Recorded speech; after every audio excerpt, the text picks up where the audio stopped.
Margie. Starring Gale Storm and Charles Farrell. Brought to you by Scott Paper Company.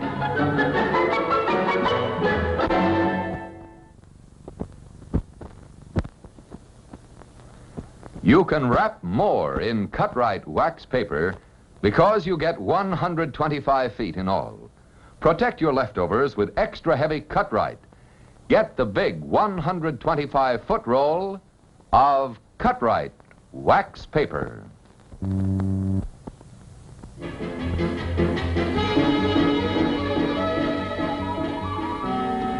Now, Dad, you've just got to tell me. Nope, I can't tell you now, honey, but I'll give you a little hint. It's something we've both thought about for a long time. I've got it. You finally popped the question to Roberta and you're going to be married. Oh, that's wonderful, Dad. Now, Margie, stop jumping to conclusions. I am not answering any more questions. You'll just have to wait until I spring the big surprise. Vernon Albright, you're a cruel man. Anyone who'd arouse a woman's curiosity like this would lock her in a room with 50 hats and no mirror. Cheer up. You won't have to suffer very long. Bye.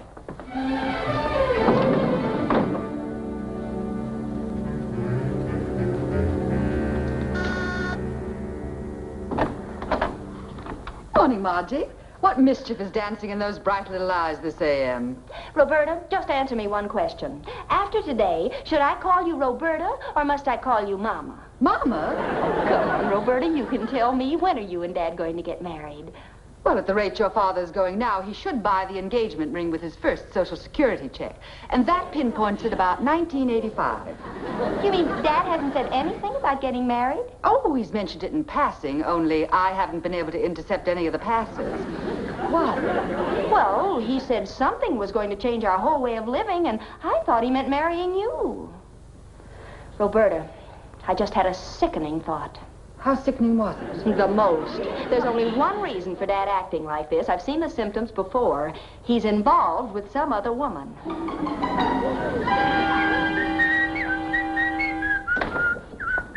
What you so happy about this morning? Oh, that's what Margie wanted to know. I promised her some exciting news, and I'm going to make good. Now tell me what that is, and tell me what the date is. Well, that's your contract with Honeywell and Todd. The date's the 18th.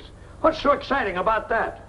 Number one, my contract with you expires in exactly 1 week. Number two, you promised me that when I renew the contract, that you'd step down and appoint me president of the firm. Now, see here, boy, you're not going to hold me to a promise I made when I was dead drunk. Nonsense. You never took more than 2 drinks in any one day in your life, and you know it. I must have been under the influence of something to make a wild promise like that. Now, don't try to weasel out of it, or I'll accept that partnership from Conway and Staub. They want me, even if you don't. And I can take a lot of business along with me. Now, don't get excited, boy. Of course I'm going to keep my word. You mean you'll step down and appoint me president of the firm? Let's say I'll give you a sporting chance to win my job in fair man-to-man competition. I have here the papers relevant to the Mendoza account. You're familiar with it, of course. I ought to be. I handled several deals for the late Senor Mendoza when he had the consulate here in New York. Why, what's that got to do with it? Mendoza's widow arrives tomorrow from South America to discuss a contract. You fancy yourself as a ladies' man, so the dice are already loaded in your favor. Oh, I get it. You mean that you and I are going to compete for the widow Mendoza's account. Is that it? Exactly. If you sign her, you become president. But if you fail and I sign her, then you agree to another 5-year contract as vice president at the same salary, unless you're afraid to gamble your future on your own ability. Are you kidding? I've never even met Mendoza's widow. But you haven't got a chance if you play fair. Play fair? You say that to the man they call Honest George Honeywell? Just be sure and stay that way, and I'll Mambo home with the Mendoza deal. And that reminds me. Where are you going? To a dance studio and take a refresher course in the Mambo, the Samba, and the Tango. The president of a successful firm leaves nothing to chance. Oh, and that reminds me. Promise me that you won't breathe a word of this to Margie. Don't be silly, boy. The last thing I'd ever mention to Margie is a client. Good. Because if Margie knew the presidency of dear old Honeywell and Todd was riding on this deal, she'd try to help me, and that would be fatal. Well, so long, ex-Prez. Betty? Yes? Get me Margie Albright on the phone.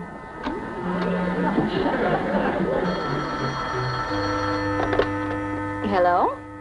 Oh, Mr. Honeywell. Why, of course, I always have time to talk about Dad. Is anything wrong? I'm afraid there is, Margie. But first, give me your solemn word that you won't mention this conversation to your father. Good, good. Now tell me, Margie, has he been acting strangely lately?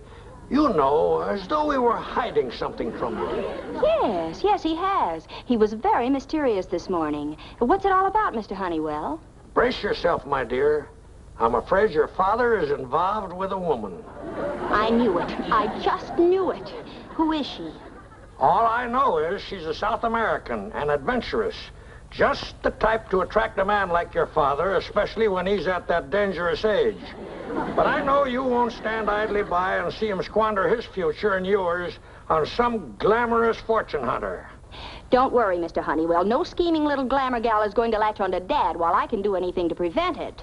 Good girl, Margie. I knew I could count on you. Remember, your father's future's in your hands. Goodbye. Ah, Honeywell, when you die, this brain must go to science.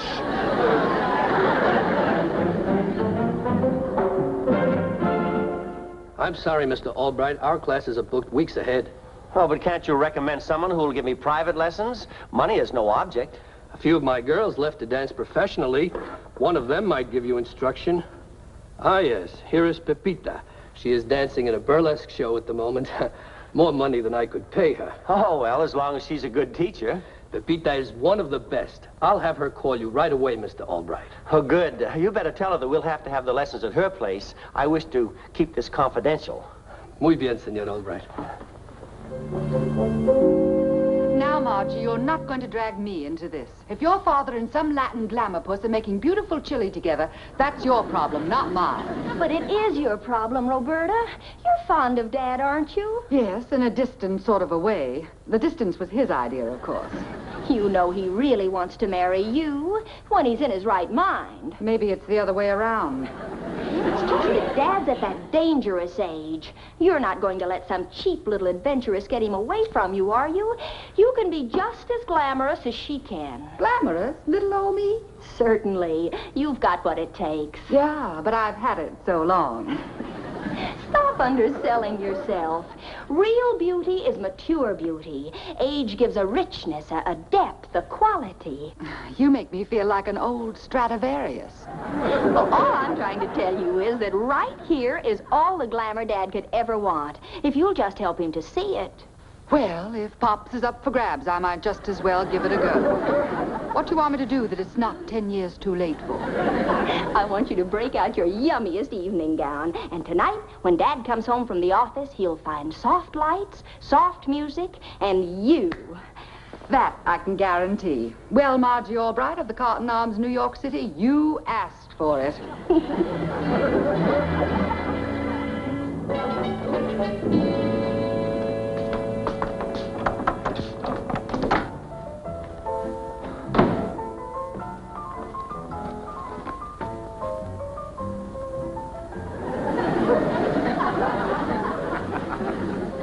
Is that you, Vern Angel?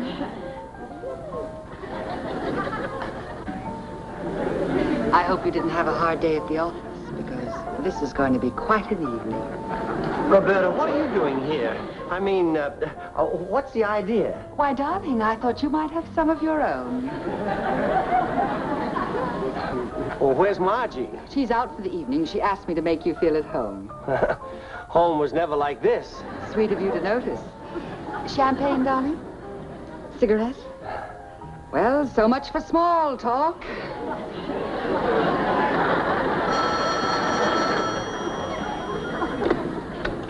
Whoever it is, I hate you. It's a woman for you, you cad. Hello? Senor Albright, this is Pepita. Senor Hernando said you wanted me to give you Mambo lessons privately. Oh, yes, that's right. When can I see you? I have a couple of hours between shows. Could you pick me up at the Gaiety Theater? Swell. Oh, and we'll have to find someplace for you to take your lessons. My place is too small. Oh, I'll make all the arrangements. I'll be right over. Well, Roberta, this has been wonderful. We must do it again sometime. Goodbye now.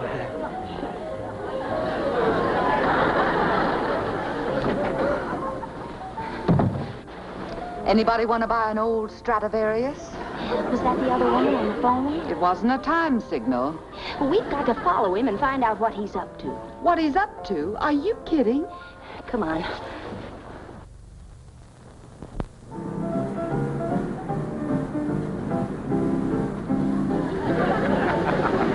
Pepita, the Latin bombshell. I hope she falls off the runway and breaks her neck. Shh, here they come.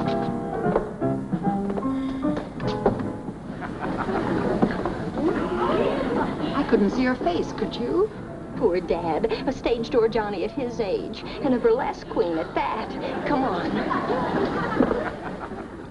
I'm sorry to have to bring you up to my office for these lessons, Pepita, but I don't want my daughter to find out about my client. I understand. But what do we do for music? Well, we'll get some on the radio in my office.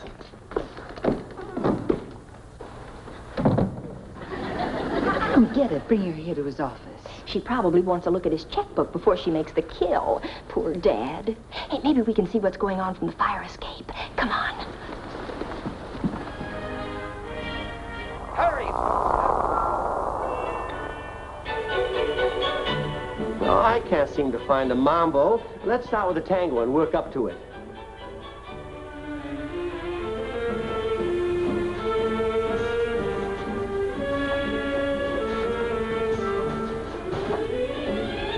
Turn off the radio. We'll do it by the numbers first, the way they do at Hernando's. All right. I'll lead. Follow me. 1 and 2 and 3 and 4 and...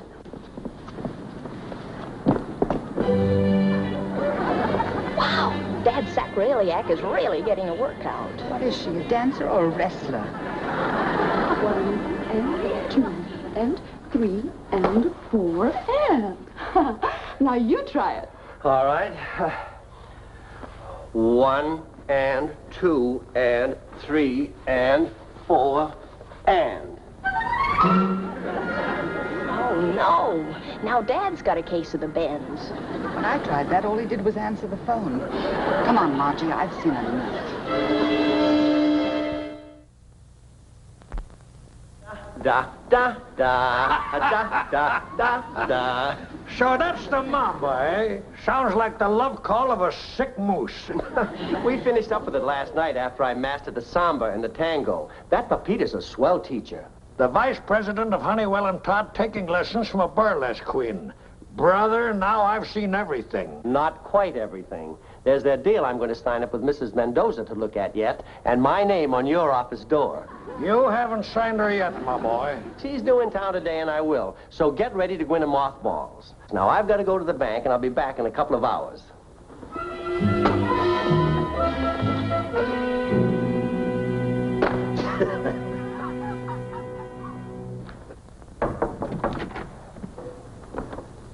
Oh, excuse me. I was looking for Mr. Albright. I have a message from Mrs. Mendoza. Mrs. Mendoza? From South America? Yes, she just arrived and is staying at the Park Plaza. She's waiting for Mr. Albright to call. Thanks, Betty. I'll take care of it.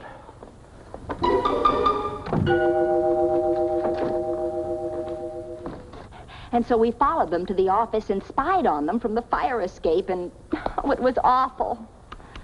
It's hard to believe your poor father has fallen into the clutches of such a woman. What does she look like? But we never did get a good look at her. Good. Good thing I have a plan to save your father from this adventuress. You have, Mr. Honeywell? Yes, my dear, I have. This burlesque creature's real name is Mendoza. She's a widow, or says she is, probably just a cover-up. Well, then you've been investigating. Yes, I have a very special interest in what your father does. This Mendoza woman is stopping at the Park Plaza Hotel. You know, putting on a big front just for your poor father. The shameless creature. She'll probably try to stick Dad with a hotel bill. It's up to you, Margie. Nothing but desperate measures will save him now. Well, what do you want me to do? Go see this Mrs. Mendoza. But don't tell her you're his daughter, of course. She might suspect a trick. Tell her the man she knows as Vernon Albright is an imposter. Imposter? Say he's a man who preys on unsuspecting women. Build it up big. Scare her off. Tell her the real Vernon Albright is out of town. If she doubts you, have her call me and I'll verify it. Now, let's see. What's a woman like that afraid of most? The police. Mr. Honeywell, I'm going to join the force. Unofficially, that is. I'll fix it so Mrs. Mendoza will never want to see Dad again. That's exactly what I have in mind.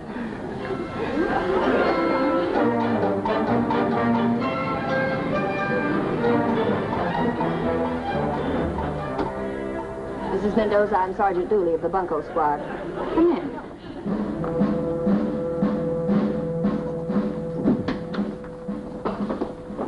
I'd like to ask you a few questions. Sit down, please. Do you know a man who calls himself Vernon Albright? See, Mr. Albright is with the firm of Honeywell and Todd, the, how you say, vice president.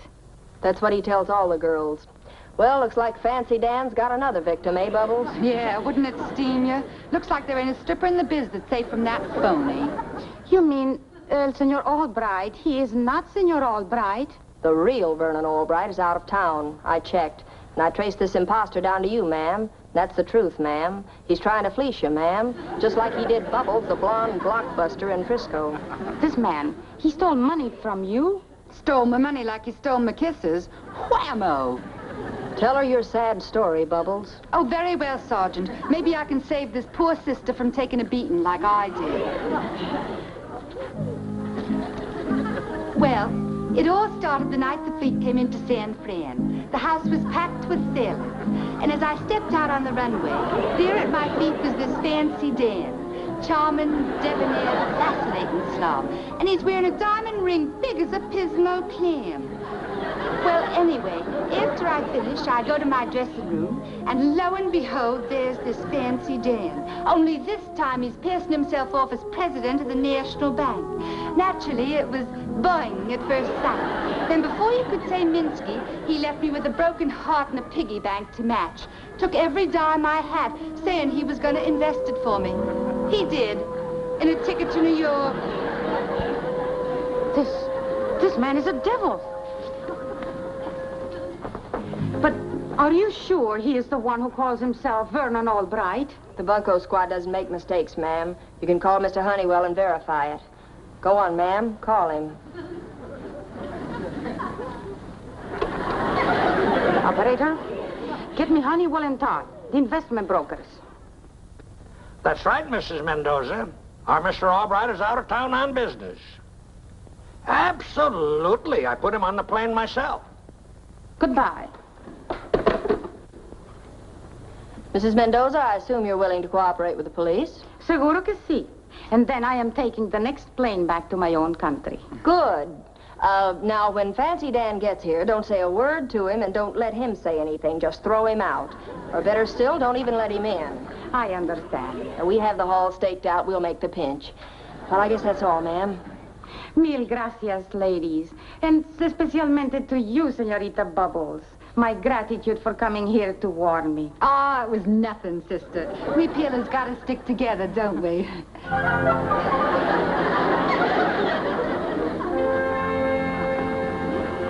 Betty said you have a message for me, Mr. Honeywell. Have you decided to resign the presidency and exit gracefully?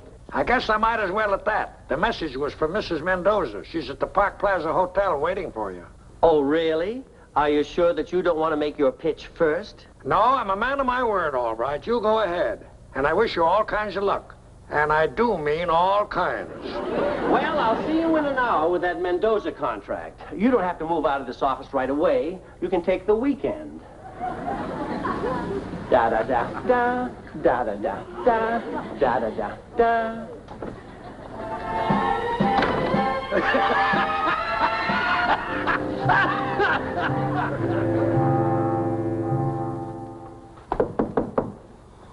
Da, da, da, da, da, da, da.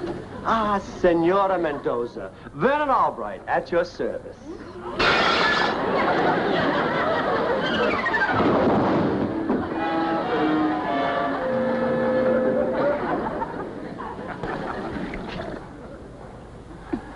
Oh, and that's the whole story, Margie. I don't understand it. 3 times I knocked on Mrs. Mendoza's door, and 3 times she yelled, "Fancy Dan," and and clobbered me. Then she's not a burlesque queen at all. She's a client. Oh, this is awful. Oh, it's worse than that. Now I have to sign a contract for 5 more years as vice president. What do you mean? Well, that was my deal with Mr. Honeywell. If I brought in the Mendoza account, Mr. Honeywell was going to make me president of the firm. But if he signs her up, no dice and status quo. Oh, ho, so that's what Mr. Honeywell was up to. Huh? Up to what? Never mind. Can't you go to Mrs. Mendoza and square things, Dad? Well, I checked at the desk, and she's leaving for South America in a couple of hours. My only hope is that Honeywell doesn't find out and sign her before she leaves. At least I'll be in a position to dick her. Then start gathering your dickering material, Dad, because everything's going to work out all right. Where are you going? I've got to see a woman about a sly old dog. Now, that old double-crosser, using you to trick your own father. Well, fortunately, Dad doesn't know we were in on it, Roberta, and I'm not going to be the one to fill him in. But I am going to fix Mr. Honeywell's wagon. Do you have any particularly fiendish ideas? Well, just one, and let's hope it works. I've got to keep Mr. Honeywell from contacting Mrs. Mendoza before she leaves. So you go in and keep Dad company while I go get another costume.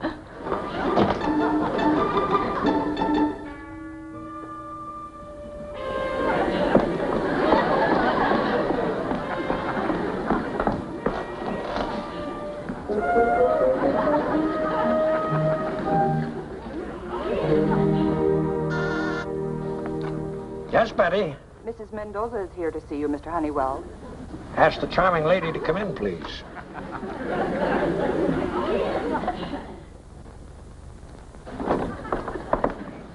Ah, Signora Mendoza. Bienvenido, su servidor. Si, I think. Come sit down. It's a pleasure to meet you at long last. I've heard so much about you. Me? I hear mucho plenty about you, too. I gathered from your phone call you had an unfortunate experience with some cook passing himself off as Vernon Albright. Shocking. Why, Mr. Albright is my right hand. It is good thing your right hand does not know what your left hand is doing. Eh, senor? I'm certainly glad I caught you at the airport, Mrs. Mendoza. This could have been a most unpleasant situation for everyone concerned. I must confess, I do not understand what has occurred today, senor. Well, this is a little personal matter between Mr. Honeywell and myself. That's why I wanted you to come here and confront him. He'll have to admit that I'm the real Vern Albright. Then you can sign this contract with me.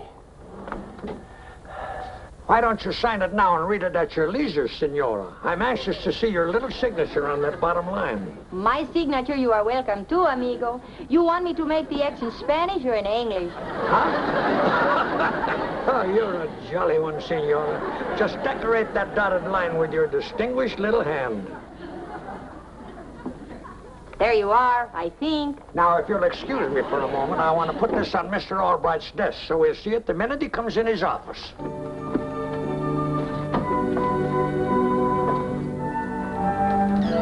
Ah, there you are, Albright. Glad you're here. I got some nice bad news for you. Hi there. I see you got your Mambo teacher here with you. Well, tell her she's out of a job, because there's the Mendoza contract signed, sealed, and delivered. Watch your playmate's face get purple, honey. What are you babbling about? This is Mrs. Mendoza right here. Don't be a bigger idiot than you are already. Do you think I don't know a burlesque doll when I see one? Catch your next show, honey. Who is this nasty old man? Knock it off, sister. I got the real Mrs. Mendoza right out there in my office.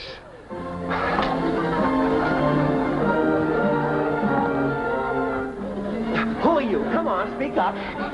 Just a minute. Who are you? I am a dead pigeon, I think. Margie! Sergeant Willie of the Bunko Squad. Sergeant nothing. That's Albright's daughter. His daughter? Then all of you try to play tricks on me. You're all crazy Americanos. Take your contract. I am going back to South America. Now see what you've done. Me? You're the one that told her I was out of town. It's all your fault. Now, just a moment, gentlemen. Let's call it a standoff. Anyone for president of Honeywell and Todd?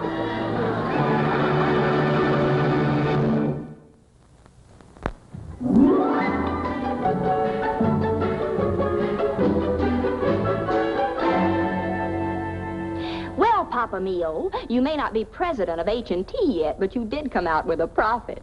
You're now a graduate student of the Mambo, and you can teach me. I don't want to even hear another Mambo as long as I live. Might as well accept it, Dad, because you know what the word Mambo means in English, don't you? No, what?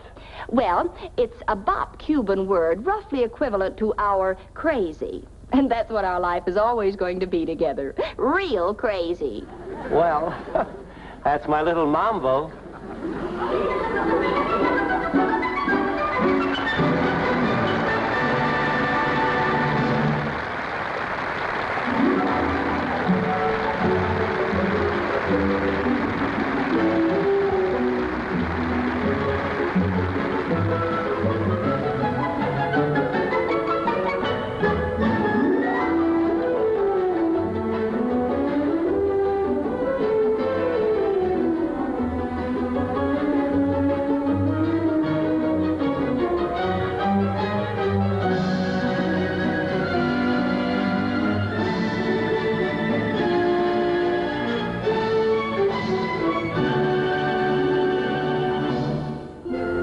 Next week, same time, same station, Scott Paper Company again will present My Little Margie, starring Gale Storm and Charles Farrell.